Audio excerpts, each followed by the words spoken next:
these papers and also some of the many papers that we've heard over the last few days have really been so thought-provoking in thinking about methodology. You know, the issues come up in lots of the questions after different papers as well, and issues around how the micro of the exhibition speaks to the macro politics of the period and afterwards. And what really comes out from these three papers is the varied and plural histories that each exhibition embodies, and how each of those layers of history requires a different historical approach, accessing elite and non-elite actors, accessing especially the kind of the more creative, iterative and spontaneous aspects of museum and exhibition design, and how we might go about that, and the different registers of exhibitionary practice that go from personal to professional to intellectual to corporal to planned and then spontaneous, and how as kind of historians we access those things. Well, we began to unpick some of those issues perhaps, and Carmen particularly towards the end of her presentation was talking about relationships between people and how, and you know, as historians, how we access that kind of collaborative process of exhibition practice, and whether that always comes through the written archive is something that I'm interested in exploring more. So I'm going to ask, we're going to eat into, Sarah's allowed us to eat into tea very briefly by 5 or 10 minutes, so I'll just ask maybe one question before opening it up to the audience. It'd be nice if we had questions that the whole panel could answer, so kind of broadly thematic rather than kind of very direct. All right? Oh, okay. Is there someone behind you? No, sorry. Okay. So I'm just going to, perhaps we'll start by, if the panel could have a little think about that idea of the macro and the micro, and maybe comment on what they think, to what extent can we relate individual exhibition histories to the broader political and social time of their exhibition, as it were, and perhaps people have comment on that. Is it possible? And because that's what we've been doing, but do we need to be critiquing that method? Do you want? I could take it. It's an extremely impossible question, but I could take a stab. I once formulated this slightly eccentric idea that exhibition histories, a great model for them are case studies from the law school, because the way, in terms of pedagogy, because the way that law schools treat case studies is case-by-case basis, with the goal, of course, of producing a more just result. And that seemed to me to be a way to approach the micro through the exhibition case study for the macro project, which would be a more socially just result. So, I think it is possible. I think what you're suggesting is there are pitfalls, and again, we need to be aware of selecting an event and then making it perhaps stand for something that is so much bigger as well. But I think if we take care to weave together the micro and the macro, we can do that in a sensitive and nuanced way. And I think the way I think about it is, and it's a word I probably way overused, but is the network. And I do see exhibitions as a very kind of powerful way of thinking about the networks of art, and that they are produced by, again, not just one person, even if there is a single curator, but all those other people that are involved, all the other people that are involved in the audiences, the critics. And so for me, that's the way that exhibitions get, or are wrapped into anyway, their social context. And I think thinking about that as an exhibition as one part of that network as well, within a particular moment. So that, for me, is the way that I think through that particular issue, which I think you're hinting at. Good. I think, I just, perhaps just to add to that, the idea of the network is quite interesting, actually, and but I guess is the idea is who is looking at these exhibitions and where are they being exhibited. I mean, who is organizing these exhibitions, I think, and from which voices are being represented there, and who is choosing to give visibility to those voices. So there's a lot of I mean, it's such a difficult, it's so difficult to just pin it down to one or two things. But yeah, the place, who is talking for these exhibitions, really. Thank you. Okay, I'm going to take a question from Nina. Also, with a number of these exhibitions, there were a number of purchasers. And I'm surprised at how these appear. In Yorkshire, for instance, F.N. Sousa's, Avanish Chandra's, and, you know, sometimes modest domestic spaces. I think 3 F.N. Sousa's, as far as I know. And one of them was bequeathed to this young lady, and Bonham sold it recently. And made a very good college fund for her. So there is that trace as well, which is faint, but it is there. The afterlives of exhibitions. Yes. Okay, so questions. Could we have one down here? You get straight up at the beginning. You can go. Thank you for a rich and fascinating panel, and I have lots of questions which I'm going to try and condense into just a couple and a comment, or maybe a speculative response. Sorry, after lecturing everyone about speaking into the mic, now I'm not doing it. But let me ask, and this is a question for all of you, about the emergence of exhibition history as a genre or a subset of art history. You know, it was funny when I was hearing you all speak, I thought, oh yeah, okay, some of this sounds familiar. And in retrospect, of course, I've written about exhibitions, or it's been very important to the way in which I write art history, but I hadn't ever thought of myself as doing, quote unquote, exhibition history. And I was wondering if that's just a kind of, I don't know, if I'm stuck on some kind of pedantic distinction between art history and exhibition history, or is there something particular to this form of art historical writing, and or has this genre of art historical writing taken a new kind of prominence in the art world and the academy? And this is where I kind of am now thinking along with you speculatively, and thinking about various practices actually that didn't necessarily come up here, but institutional critique, performance art, instruction art, all kinds of practice that's actually placed pressure on how we write art history, and also, therefore, exhibition history. So, for example, not abstract work like this per se, right? But, for example, I'm thinking about a visit to the Keio University Art Archive last year, where the Sugetsu Center archive is in Tokyo, and someone from the group I was with asking the question about the Yoko Ono show at MoMA. Well, like, how much of this do you think was intended to be, you know, on display, or was part of, you know, was what work product or something like that? And so, how do you take this material that's in the archive and then put together an exhibition? And there's a kind of, I don't know, fluidity between product and process.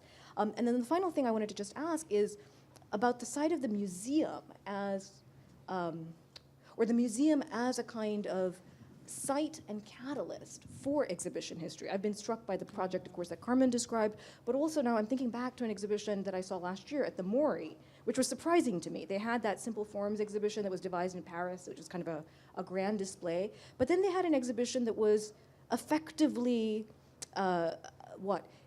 histories of the underground on the avant-garde in East Asia during the 60s and 70s. A bunch of documents, a bunch of shows that took place that didn't happen in museums. So it was very interesting to see them being institutionalized now in the space of the Mori. But you know, it was a very strange, like, these are the exhibitions that didn't happen, that were not exhibitions, that were institutional critique, and now we're showing and researching within the space of this very important museum of modern and contemporary art. So it's just interesting to think about that moment of the 60s and 70s, which wasn't exactly what was being discussed here, but being the moment when, say, the space of the museum and the gallery as the site of art, as the privileged site of art, is being challenged. And yet now, I mean, I don't know if these are connected, that we're all like turning to writing certain kinds of, there's a drive to write exhibition histories. Do you want to respond? Collect some questions? I can do, yeah. Okay, we've got a question. We had a question over there. Yes. It was a slight comment, but what's been latent throughout a lot of discussions is finance. And so I was just thinking about whether we can approach exhibitions not from the sort of gallery space, but like a financial exhibition history, and think about funding structure. So approach it from And recently we've seen this in the press, have gone to town with BP, showing emails, like, think about it from that perspective as well. Questions? One more then. Okay, back there.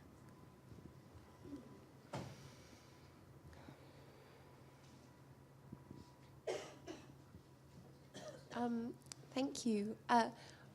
I was just wondering, when writing exhibition histories, which is a phrase that's come up so much, whether there's a danger of kind of fetishizing the exhibition as this kind of singular and decontextualized event. Obviously, I did that myself today.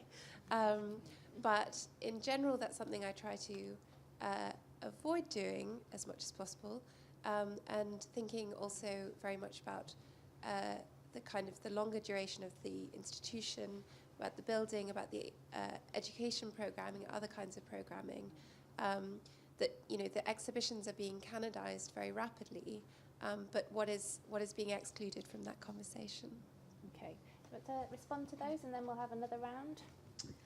I'll just have, just to Sanal's point about exhibition histories as a genre, it's kind of a very interesting question. I mean, I would never say I'm a historian of exhibitions. You know, I describe myself as an art historian, and I don't want to speak for you, Saloni, but I imagine that would be the same. And but it is interesting. I mean, as book series develop and as institutional programs on, you know, say an MA on the history of exhibitions, it's quite interesting as those institutional practices develop, how you see, interest and a direction for this study. But it is one thing that slightly worries me about exhibition histories, and I think that's you know, something that I've been thinking about as we've been developing this conference as well, is sometimes the work of art gets lost in exhibition histories. And I think kind of doing that work where, you're not, or maybe I'm speaking very personally, but, you know, swamped by all the data and the catalogues and the audience figures, and not forgetting these objects in the space as well. So for me, that's my sometimes slight worry, that I'm not doing my work as an art historian as well, when I'm getting sort of all kind of sort of caught up in this kind of incredible environment and reconstruction. But I think that idea of, that's kind of genre is an interesting one. And I know there are people here as well who will be able to respond to that. I could respond to Sanal as well, or these two comments. One, my sense in the North American Academy is that there's been quite a bit of suspicion, critical suspicion about the phenomenon of exhibition histories, because they tend to take place within the new emergence of curatorial studies MA programs as separate from art history, which the critique is, of course, that it's a very highly professionalized field that's trying to quickly train and get work. So it's a kind of a neoliberal formation that the university is immediately responding to. They're wildly successful around New York and so on. So there's a lot of suspicion about the thingification of exhibition histories and their relationship to curatorial studies as a kind of an instrumental project. Regarding the fetishization of the exhibition as a form, it's a hazard that, you know, requires a self-consciousness, because art historians, you know, famously for, you know, from the Enlightenment on, preferred to fetishize the art object, right, as an autonomous thing, that the meaning was internal to the object. We were very good at fetishizing that. But we've now kind of displaced the idea that the meaning is not autonomous to the art object, but it's, you know, constructed through these spaces of display and reception and interpretation and so on. So there is, of course, a historical lesson about fetishization, and it seems to me it should be an ongoing concern, yeah. Yeah, I think I would like to add to that the fetishization in terms of the archive, which is something that you know, I had to deal with in this display, because so much was because I didn't have enough works to represent what these galleries were doing. So the archive was very central, and then so, well, how do I treat the archive here? You know, I just don't want to make it precious in that way. I just want it to carry a lot of information. And then in terms of exhibition history as a genre, I mean, in my particular case, it was more focusing on the program of these galleries, just from the context of Tate Britain. So it was a very specific context, and I think that's why these had a different value there. It wasn't so much about, it was more about disrupting some of the narratives that we've seen in Tate Britain, rather than making historiography through these exhibitions, if it makes sense. You know, it was more about the context in which it was being shown. Okay, so we've got time for one more round of brief questions and then responses. So I'd like to ask about the micro and the macro, and it relates to also what Brenda and Hilary were saying this morning. Salome, you mentioned this thing about the Crystal Palace, and you made the quotation about we haven't found the exit from it yet. And I found it a little shocking to start off with, and I kind of got what it's about the spectacle. But they lead back. Yeah, the spectacle is still continuing and all of that. But there's also another narrative going on, and this is kind of the Gibbons-esque view of history, which was being written in the British Museum at the very same time as the Great Exhibition. You know, Gibbons being the Francis Fukuyama of his day, you know, these empires rose and they fell, the Roman in his case, but all of them. But now with science, the new technology, we have the end of that story, and this new empire will continue on. And so with Brenda talking about 1931, you have these objects from the dawn of history in London. And the irony is not caught at all that when these amazing things were made, we were wandering around in woad. We were nothing. Impossible to have. And of course, just it was impossible to think that. It was impossible to think that could be a contemporaneity or a modernity, a specifically Indian modernity. Just wasn't admitted. Now, jump to after the war, Second World War, after independence. Now, what's changed as far as you three are concerned in terms of the macro, which somehow made your show at the Tate possible, Oxford, and many other things possible? okay, Sarah? Yeah, I just wondered whether the changing role of the curator is actually going to have a huge effect on the way we read exhibition histories. And then Salome's comment about, how the object was always fetishized. Well, these days we fetishize experience and the way in which we sort of, not the thing itself, but how we experience it. And that seems to be marked in this sort of shift from a curator who just puts things to a curator who is himself an artist or herself an artist. And how is that going to sort of affect the way in which we look at exhibition histories? And Shreya, just one last question, and then we'll have a round of responses.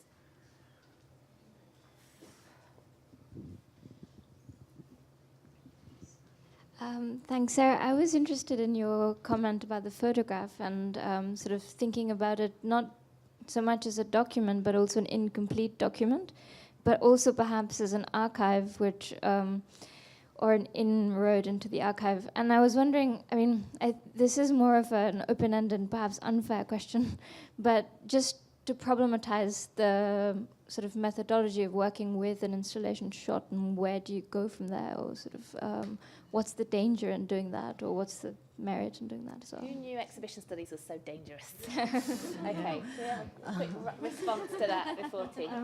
I could quickly respond to David's reference to Donald Preziosi's image that I happen to that always stays with me.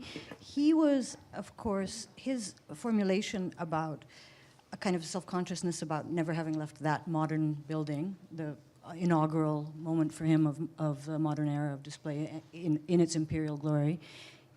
His caution about the exits lead back to the same spaces, even 150 years later, is, of course, about trying to deconstruct the larger art historiography of exhibitions until recently, which is, of course, an evolutionary story. It begins with the cabinets of curiosity, which were eccentric and irrational, and the the narrative is, of course, that the European taxonomy's got more and more systematic, more and more grand, more and more strategic art history emerges as a specialized field to serve that need, et cetera. So in other words, that the story is one of irrational forms of display to hyper-rational and reason. So that's the Enlightenment story that art history participated in. So his challenge about this exits leading back into the same spaces is about deconstructing that evolutionary story. Yeah.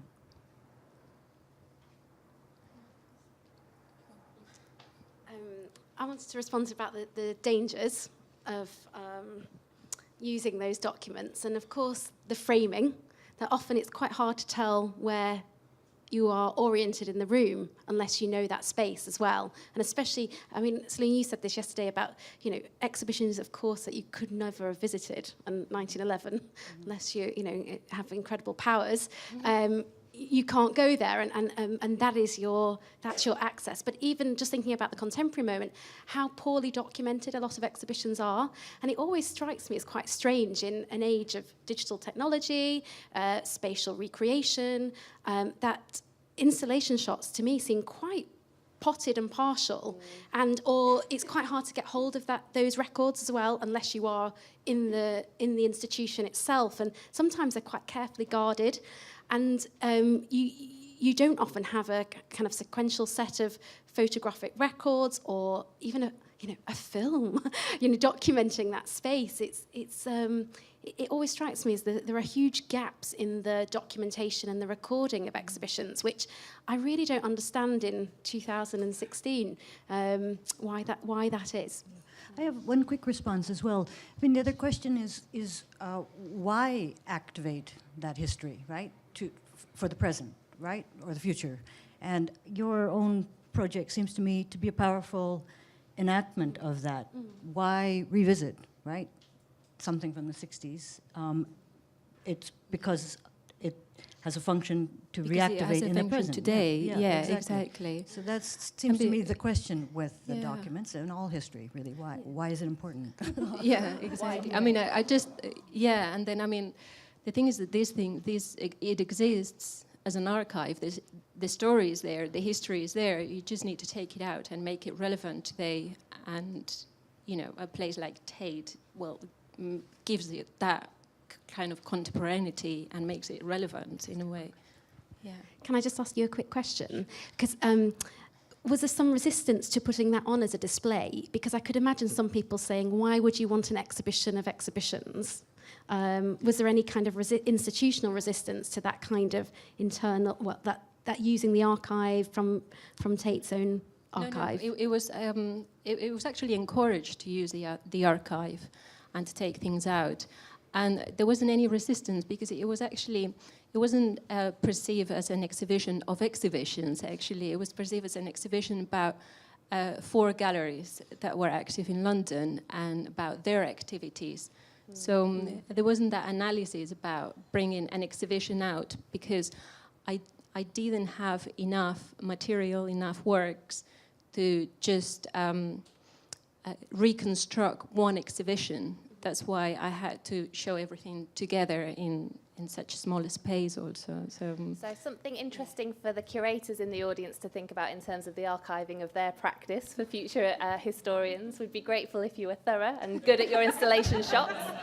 And on that note, can I invite people to have their tea and coffee and come back at 15:15 for the next session.